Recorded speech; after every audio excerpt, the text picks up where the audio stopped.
En respuesta, surgiría un movimiento que buscaba restaurar el Islam a su antigua gloria y a la lectura literal del Corán. A mediados del siglo XVIII, un estudioso llamado Muhammad ibn Abd al-Wahhab vivió en el declinante Imperio Otomano, en lo que hoy es Arabia Saudita. Llegó a creer que los musulmanes se habían desviado de las enseñanzas del Corán y propugnó un regreso a lo que aseguraba eran los fundamentos de su religión. Vio a su sociedad corromperse, así que igual que cualquier buen predicador, su noción era, si estamos corrompidos, nos hemos apartado de nuestra religión. Debemos regresar a la religión verdadera. Y para Muhammad ibn Abd al-Wahhab, eso significaba regresar al Corán y al ejemplo del profeta. Wahhab creía que todas las interpretaciones no ortodoxas del Corán debían ser prohibidas. Pedía cosas como la lapidación de las adúlteras y la amputación de las manos de los ladrones, reglas descritas en el libro sagrado, pero no siempre aplicadas. Los literalistas coránicos no ven que esto fue algo escrito en el temprano período medieval o el tardío período antiguo. Una cosa es que esté escrito en el Corán y otra es implementarlo. La estricta interpretación del Corán de Wahhab puede haber permanecido solo suya, pero iba hacia un encuentro aciago. En 1744, mientras viajaba a través de la península arábica, Wahhab conoció a un líder local llamado Muhammad ibn Saud. Saud era un ambicioso caudillo, dispuesto a unificar toda Arabia. Armado con las enseñanzas fundamentalistas de Wahhab, Saud creía poder usar tanto una espada de acero como una espada de fe para subyugar a la península. Y literalmente firmaron un pacto. Tú serás el líder religioso y yo seré el líder político y trataremos de tomar toda la península. Tomaría casi 2 siglos. Pero en 1924, los descendientes de Saud finalmente conquistaron Arabia. Ahora controlan las ciudades más sagradas del Islam, la Meca y Medina. 8 años después, el moderno Estado de Arabia Saudita fue establecido y las severas doctrinas de Wahhab se convirtieron en la ley del reino.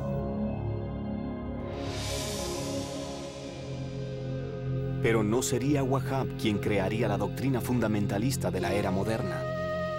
Esa tarea fue asumida por un periodista egipcio que se basó en la filosofía de Wahhab para crear su propia interpretación del Corán. Una interpretación basada en la violencia y sumida en la controversia. Su nombre, Sayyid Qutb. 1918. El fin de la Primera Guerra Mundial significó el colapso final del tambaleante Imperio Otomano. Por todo el Medio Oriente, las tierras árabes fueron divididas entre las potencias coloniales europeas, que establecieron regímenes seculares y a menudo opresivos. Este fue el mundo en el que Sayyid Qutb, nacido en Egipto en 1906, creció. En su juventud, Qutb no era radical ni religioso. Como estudioso y periodista, su trabajo lo llevó a Estados Unidos en 1948. Allí quedó impactado por lo que consideró una sociedad decadente y comenzó su radicalización. Cuando fue a los Estados Unidos era mayormente secular, así que pienso que debemos creer que lo espantó sobre Estados Unidos fueron 2 cosas. Una fue la segregación y las leyes racistas, que aún estaban vigentes. La segunda fueron las mujeres. Quedó totalmente sorprendido por la libertad con la que se conducían las mujeres. Esto fue un gran impacto para él. Cuando Qutb regresó a Egipto, se unió a la Hermandad Musulmana, una organización política que se oponía al colonialismo británico, y propugnaba un regreso a los tiempos cuando el Corán era la ley de la tierra.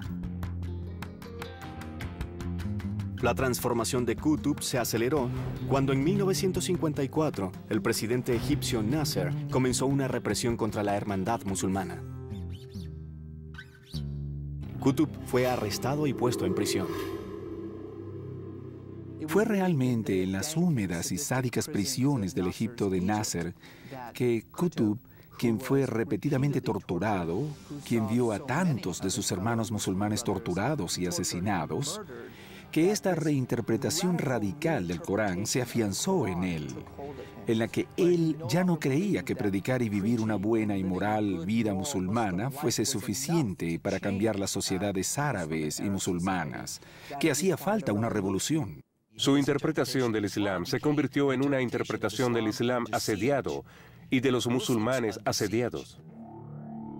En prisión, Qutb escribió dos de sus trabajos más importantes, un comentario sobre el Corán y un incendiario manifiesto político titulado Hitos.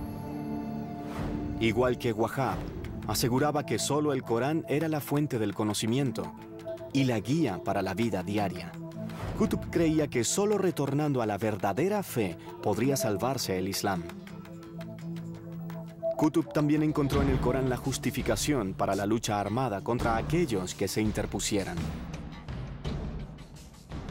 Lo que hizo Sayyid Qutb fue ir a las Escrituras y en efecto decir, miren las Escrituras, miren esos sectores de las Escrituras que hablan sobre lo que debes hacer cuando estás sitiado, sobre qué hacer cuando hay guerra entre creyentes y no creyentes, y usó esos textos para legitimar lo que estaba haciendo. Su argumento es que el mundo había cambiado y que los gobiernos musulmanes ya no estaban defendiendo apropiadamente el mundo islámico contra las incursiones externas. Y así, arguía, cada musulmán debía ahora asumir la responsabilidad de la yihad militar sobre sus propios hombros. Durante los años 60, los escritos de Qutb encontraron resonancia entre muchos musulmanes en el Medio Oriente, quienes habían sufrido por años bajo el gobierno colonial. Qutb reforzó un creciente sentimiento de que el gobierno colonial era el equivalente de una nueva cruzada. Esa ideología demostró ser una inspiración, y así Qutb es tanto una inspiración para los musulmanes convencionales y activistas islámicos, así como para toda una variedad de extremistas que se desarrollaron.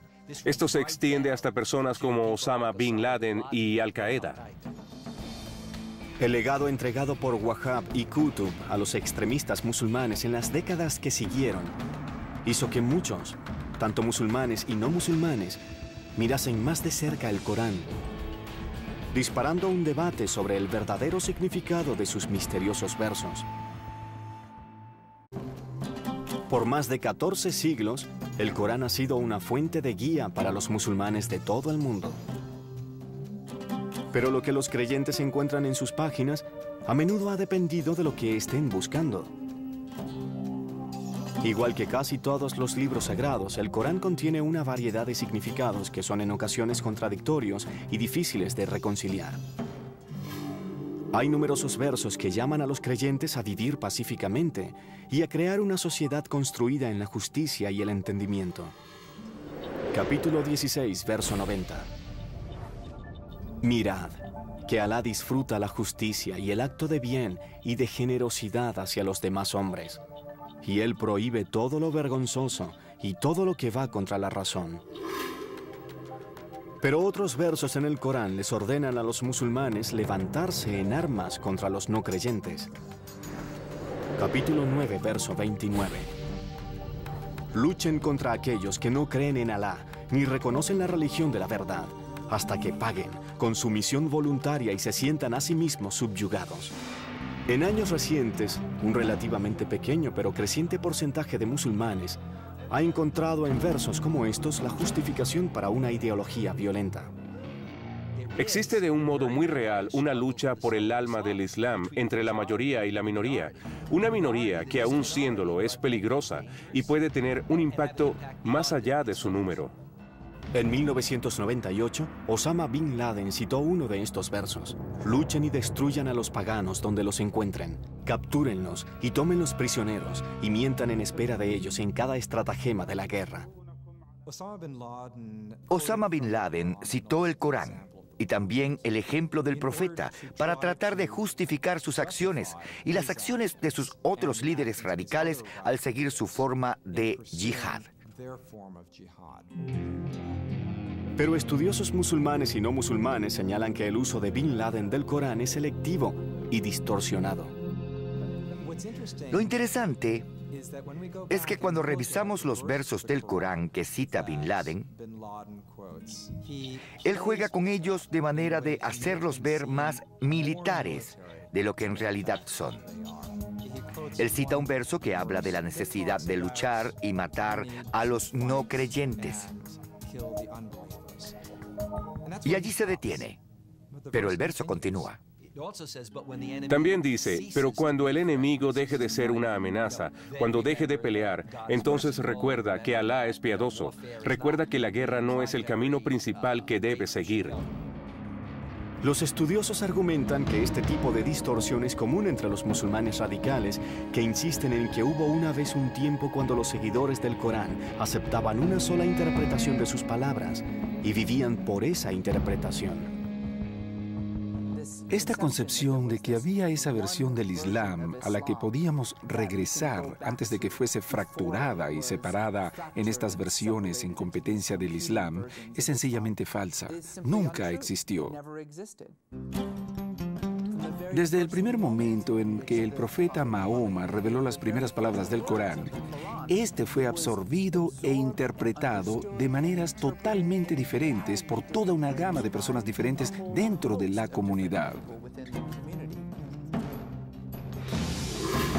El hecho de si el Corán debe ser usado para condonar actos de terror llega al corazón de la crisis actual dentro del Islam.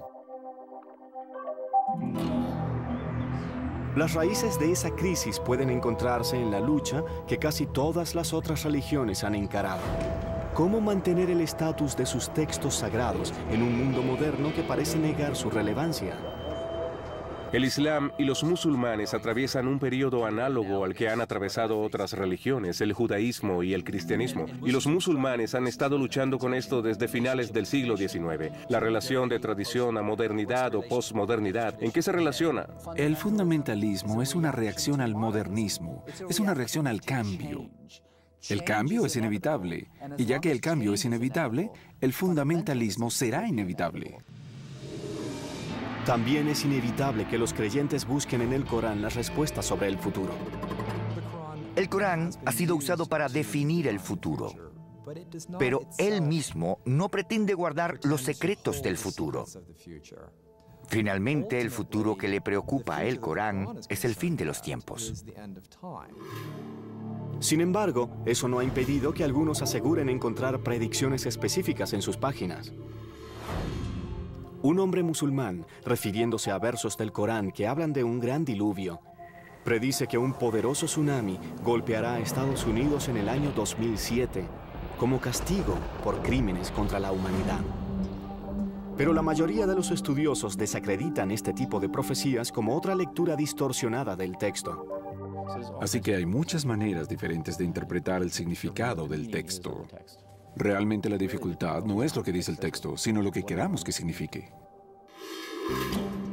Por siglos, a través de tiempos de guerra y paz, el Corán ha ayudado a moldear la historia humana.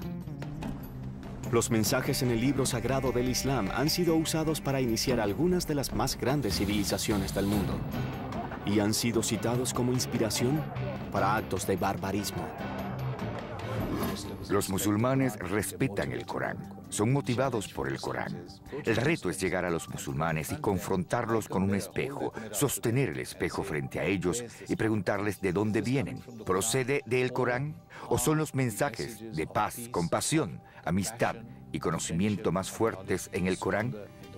Y si podemos hacerlo bien, entonces podremos cambiar la naturaleza de la sociedad musulmana en el siglo XXI.